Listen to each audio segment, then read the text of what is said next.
இன்னைக்கு நம்ம சுண்டக்காய் சட்னி வித்தியாசமான முறையில் சுண்டக்காய் சட்னி வைக்க போகிறோம். சுண்டக்காய் ஒரு 100 கிராம் எடுத்துக்கங்க. 200 கிராம் பெரிய வெங்காயத்தை எடுத்து பொடி பொடியாக கட் பண்ணிக்கங்க. ஒரு 7 பச்சை மிளகா கட் பண்ணி வச்சிங்க. 2 தக்காளியை கட் பண்ணிங்க. அடுத்து சின்ன துண்டு இஞ்சியை வந்து பொடி பொடியாக கட் பண்ணிங்க. ஒரு சின்னதாக ஒரு ஒரு சின்ன எலுமிச்சம்பழ சைஸ் அளவுக்கு ஒரு நெல்லிக்காய் சைஸ் அளவுக்கு புளியை வந்து எடுத்து வச்சிங்க. இப்போ நம்ம சட்னி அரைக்க ஆரம்பிச்சிடலாம். ஃபஸ்ட்டு நம்ம வதக்கிடலாம். ஒரு வானல் போட்டு இப்போ நல்லா அந்த வானல் காயட்டும். ஃபஸ்ட்டு நம்ம வந்து வதக்கிறதுக்கு ஒரு கரண்டி கடலெண்ணெய் ஊற்றிக்கலாம். இப்போ ஃபஸ்ட்டு புளியை வந்து போட்டு வதக்கிக்கலாம்.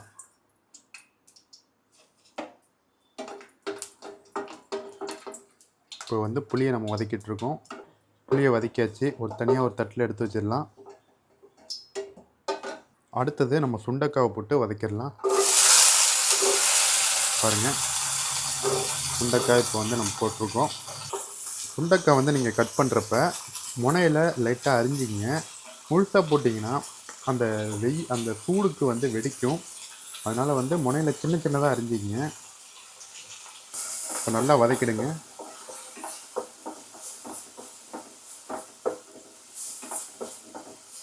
அடுத்தது இது கூட நம்ம பச்சை மிளகா, இஞ்சி ரெண்டுத்தையும் ஒன்றா போட்டு வதக்கிடலாம். இப்போ நல்லா வதக்கிடுங்க. நல்லா பச்சை பச்சைன்னு இருக்குது.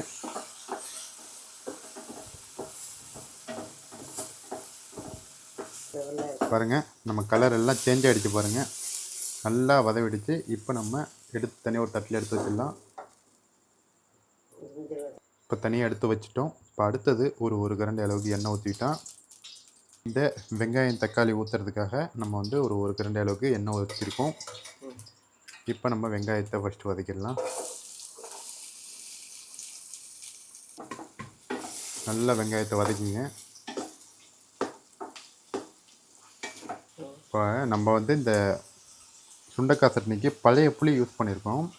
முக்கியமாக புது புளியை விட பழைய புளி வந்து நம்ம உடம்புக்கு குளிர்ச்சி தரும் அப்படிங்கிறது பல பேருக்கு தெரிய மாட்டுது. புளினாலே சூடு அப்படின்னு ஒதுக்கிடுறாங்க. ஆனால் பழைய புளியை வந்து நம்ம சமையலுக்கு யூஸ் பண்ணலாம். அது உடம்புக்கு ரொம்ப நல்லது, குளிர்ச்சியும் கூட. பாருங்கள், வெங்காயம் நல்லா வதவிடுச்சு. இப்போ தக்காளியும் கூட போட்டு நல்லா வதக்கிடலாம். நல்லா வதக்கிடுங்க.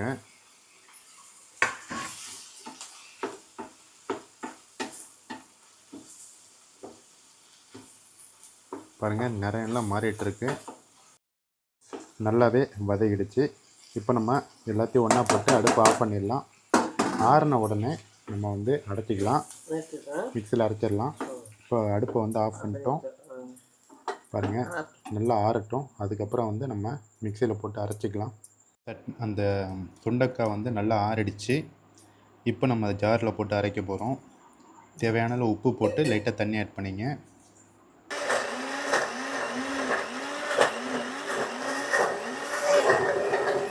பாருங்கள், நல்லா அரைப்படுது.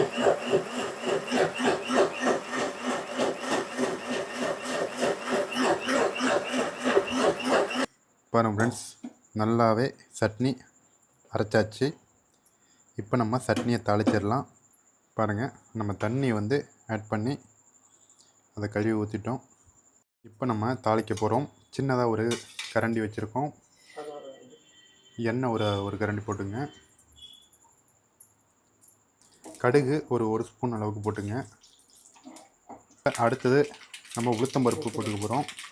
வெள்ளை உளுந்து தாளிக்கிறதுக்கு நல்லா பொரியுது.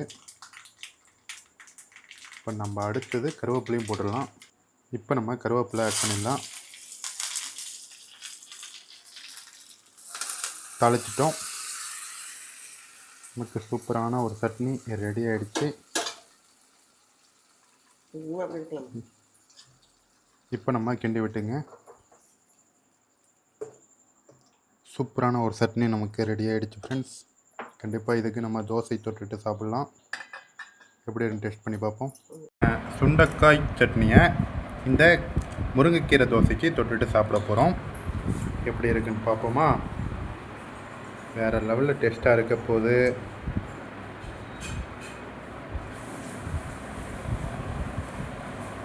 எப்படி இருக்குன்னு டேஸ்ட் பண்ணி பார்ப்போம்.